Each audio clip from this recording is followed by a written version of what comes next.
पूजनीय श्री शंकराचार्य भगवान श्री के चरणों में कोटि कोटि प्रणाम।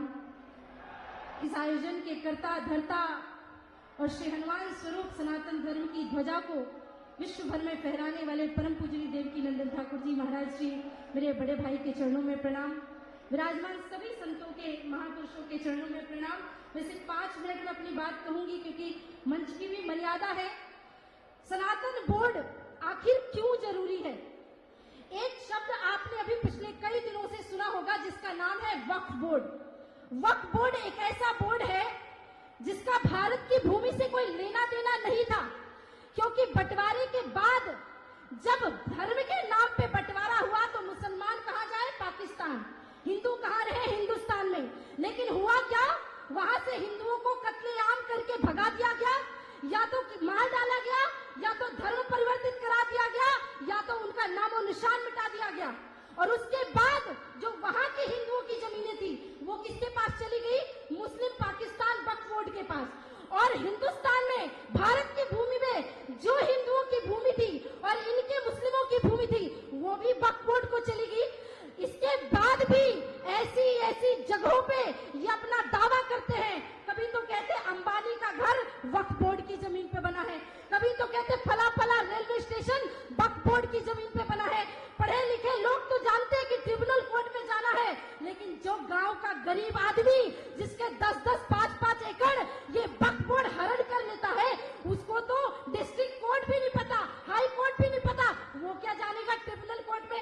और जिस ट्रिब्यूनल कोर्ट में इन्हीं के लोग बैठे हुए हैं वहां हमारे पक्ष में फैसला कैसे आएगा?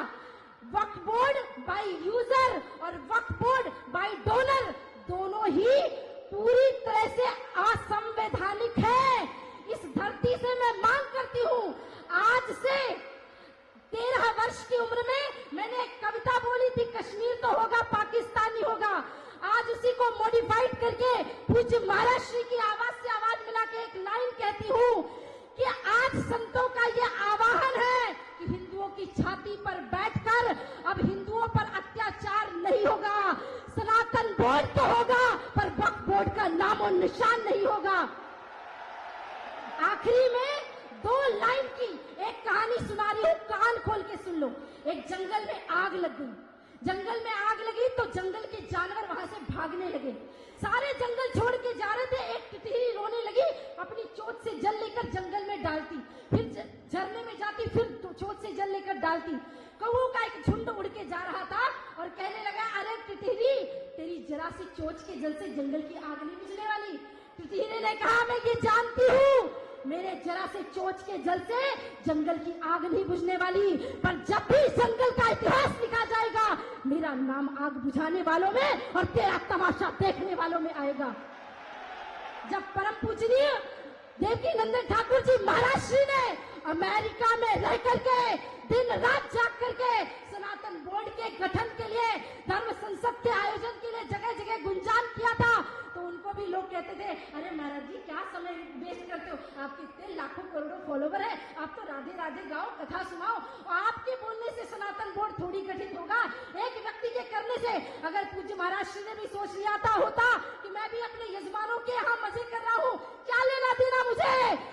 ये बात तो वही बात हो गई ना महाराज कि उनका जो नाम है वो इतिहास में आग बुझाने वालों में दर्ज होगा, और वो आज उसके आप सहभागी है।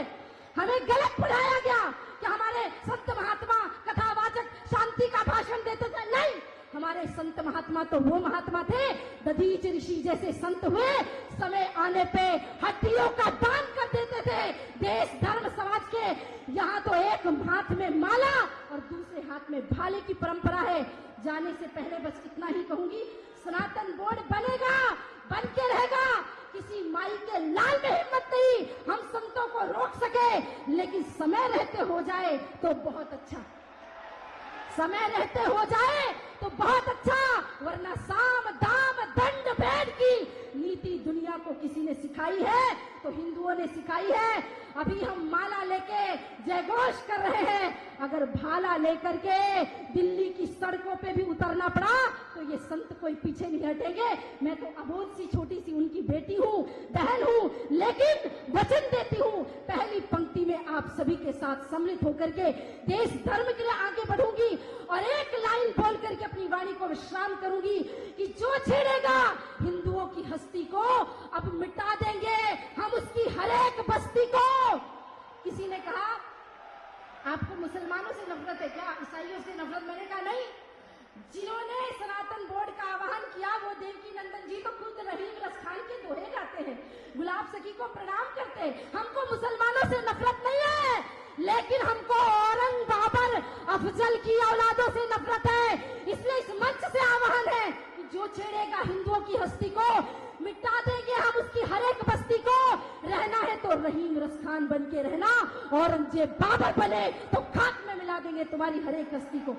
एक बार पुनः विश्राम से पहले दोनों हाथ ऊपर उठा के मुट्ठी बांध के जोर से जय जय घोष करें और एक और वचन देकर जाइए। हिंदू 1-1 लाख के फोन खरीद सकते हो ना, मेरी माताएं बहनें 2-2 लाख के लहंगे खरीदती अपनी शादियों में, खूब खरीदना, लेकिन 1-1 हजार रुपए की तलवार भी खरीद के घर में जरूर रख लेना। उड़ाइए दोनों हाथ। भारत माता की, भारत माता की जय जय श्री राम, जय जय श्री राम। एक और बात मैं आज इस मंच में अगर नहीं कह पाई तो शायद कहीं और नहीं कह पाऊंगी। परम पूजनीय महाराज श्री, आप बहुत अच्छे कथावाचक है, हम खुद भी कथा करते हैं और एक बड़ा सुंदर आपसे प्रेम भाव भी है मेरा। आप मेरे बड़े भाई हैं, गुरु तुल्य है, सब कुछ है, पर आपने आज कथावाचकों का सिरमौर सिर मुकुट सबसे ऊपर कर दिया सनातन धर्म के लिए। मैंने ऐसे बहुत से कथावाचक, क्षमा करिएगा पूज्य शंकराचार्य भगवान बैठे पर क्षमा करिएगा हाथ जोड़ के, नहीं सब लोग यही कहते हैं हमेशा से कि क्या लेना देना हमें धर्म से, लेकिन पहली बार कोई संत कथावाचक यहाँ से खड़े हुए हैं। मैं साष्टांग आपको प्रणाम करती हूँ और बहुत धन्यवाद करती हूँ। जय श्री राम। बहुत बहुत धन्यवाद। अब मैं निवेदन करूंगा महामंडलेश्वर विद्यागिरी जी महाराज हमारे बीच में है और वो अपने उद्बोधन करेगी और उसी के साथ में मैं निवेदन करूंगा हमारे पंकज गुप्ता जी और टाइगर राजा जी, उनसे मेरा निवेदन है दोनों आकर परम पूज्य चिदानंद मुनि जी का स्वागत करेंगे।